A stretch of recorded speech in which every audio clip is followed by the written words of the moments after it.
The Deadman Sonata. The dust-laden wind whistled through Rattlesnake Gulch like a mournful harmonica, carrying whispers of a past that refused to stay buried. Jackson, piano Jack, McCall sat atop his dappled mare, his calloused fingers, once meant for ivory keys, now wrapped around worn leather reins. The setting sun painted the desert sky in hues of amber and crimson, much like the blood that had pooled beneath his father's body 15 years ago in the town's only saloon. Tombstone hadn't changed much since he'd left. The same weathered buildings lined the main street, their wooden bones creaking with age and secrets. The Desert Rose Saloon still stood proud, its faded sign swaying in the evening breeze, the painted rose now browner than red.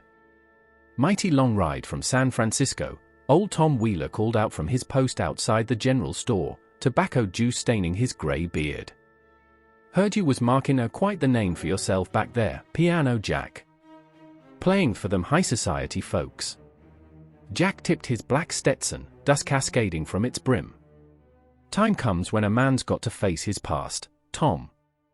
Even if it means trading silk for leather. The townsfolk knew why he'd returned. Everyone remembered the night Malcolm McCall was gunned down, shot in the back, while playing Amazing Grace on the saloon's out-of-tune piano. The killer had never been found, but whispers and rumors had followed Jack all the way to California. Now, after 15 years of classical training and performing in grand concert halls, he'd returned to find the truth. Sheriff Wade Durham emerged from his office, his silver star catching the dying sunlight. He was older now, his hair more salt than pepper, but his eyes remained sharp as a rattler's. "Figured you'd be back someday, boy," Durham said, crossing his arms. "Some things are better left in the past." Jack dismounted, his spurs jingling against the wooden boardwalk. "Not this, Sheriff. Not my PA's murder." The Desert Rose was quiet when Jack pushed through the bat-wing doors. The same piano sat in the corner, its ivory keys yellowed with age. Old Marcus, the bartender, stopped polishing a glass mid-stroke. "Lord Almighty," Marcus whispered. "Like seeing a ghost." Jack moved to the bar, his boots leaving tracks in the sawdust-covered floor. "Need information, Marcus?" "About that night." Marcus set down his glass, his hands trembling slightly. "Been 15 years, Jack." "Why now?" "Because the nightmares won't stop. Because every time I sit down to play Chopin or Beethoven, all I hear is that last impa was playing." Jack's voice was low, dangerous. "Someone in this town knows what happened." Over the next few days, Jack pieced together fragments of that fateful night. His father had been acting strange in the weeks leading up to his death, spending long hours at the telegraph office and making frequent trips to the abandoned Silver Creek mine. The local banker, Herbert Whitaker, had mysteriously left town shortly after the murder, taking with him a substantial amount of the town's savings. But it was Miss Sarah Bennett, the schoolteacher with eyes the color of desert sage, who provided the most troubling piece of the puzzle. "Your father came to see me the day before he died," she said, sitting across from Jack in her modest schoolhouse. "He was scared, Jack. Said he discovered something that would destroy the town. He left this with me." She handed him a weathered envelope. Inside was a deed to the Silver Creek mine and a letter written in his father's hurried scrawl. As Jack read, the color drained from his face. The mine hadn't been abandoned due to depleted silver veins, it had been converted into a counterfeiting operation run by some of the town's most respected citizens. "Pa was going to expose them," Jack muttered. Sarah nodded. The next night, he was dead. The investigation led Jack down a dark path of corruption and betrayal. Several prominent townspeople had been involved in the counterfeiting ring, including Sheriff Durham himself. But the deeper Jack dug, the more disturbing the truth became. He found his father's journal hidden beneath a loose floorboard in their old house. The final entries revealed a devastating truth. Young Jack, only 16 at the time, had discovered his father's involvement in the counterfeiting operation. In a confrontation fueled by teenage righteousness and rage, he had followed his father to the saloon that night. The memory came rushing back like a flash flood in a dry riverbed. The argument. The gun, his father's own revolver. the look of surprise and sadness on Malcolm McCall's face as the bullet struck him. The sound of Amazing Grace cut short by gunfire. Jack had blocked out the memory, his mind protecting him from the horrible truth. He'd created an alternate reality where he was the grieving son, not the guilty party.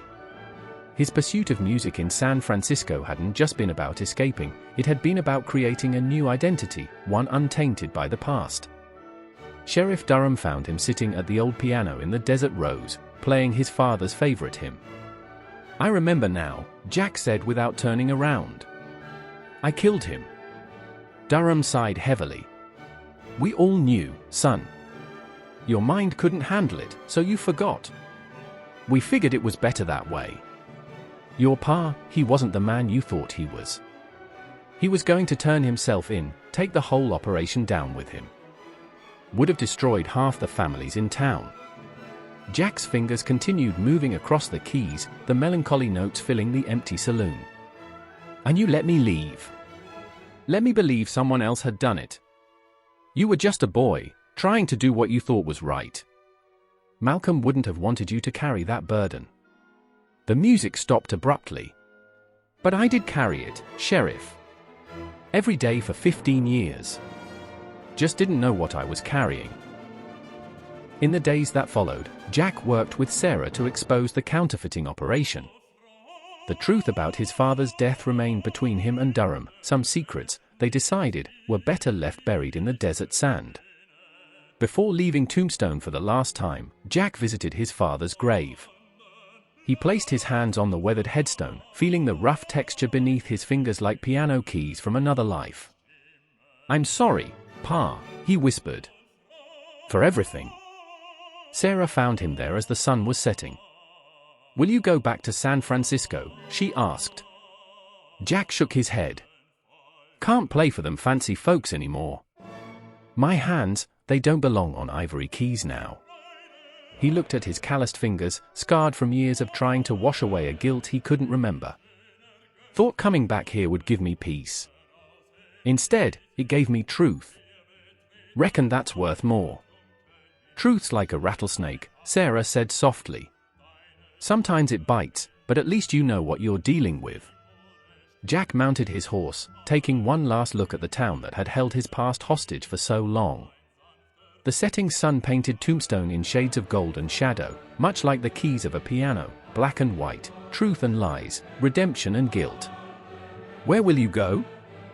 Sarah called after him. "Wherever the wind blows," he answered. "Got a lot of thinking to do. Maybe find a small town somewhere that needs a piano teacher. One who knows something about second chances." As Jack rode out of Tombstone, the evening wind carried the faint notes of Amazing Grace across the desert, a melody that would follow him wherever he went, no longer an accusation, but a reminder that even the darkest truths can lead to redemption.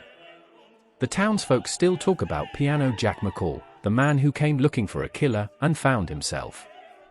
Some say on quiet nights, you can hear piano music drifting from the Desert Rose, playing a song of guilt and forgiveness, of truth and reconciliation, of a son who found peace not in vengeance, but in finally facing the man in the mirror. In Rattlesnake Gulch, where the wind still whistles its mournful tune, they call it the Deadman Sonata, a melody of justice and mercy, played on keys of memory and truth. And somewhere out there, in some dusty frontier town, a piano teacher with calloused hands teaches young fingers to dance across ivory keys, each note a step toward redemption, each song a prayer for forgiveness. They say time heals all wounds, but out here in the West, it's the truth that sets a man free, even when that truth is as bitter as a rattlesnake's kiss and as heavy as a father's final breath. The end. Join the adventure with the Western Echoes, Cowboy Tales Unleashed. If you're loving our cowboy stories and captivating tales, don't miss out. Hit that subscribe button to stay updated on all our future posts. Saddle up and ride along with us.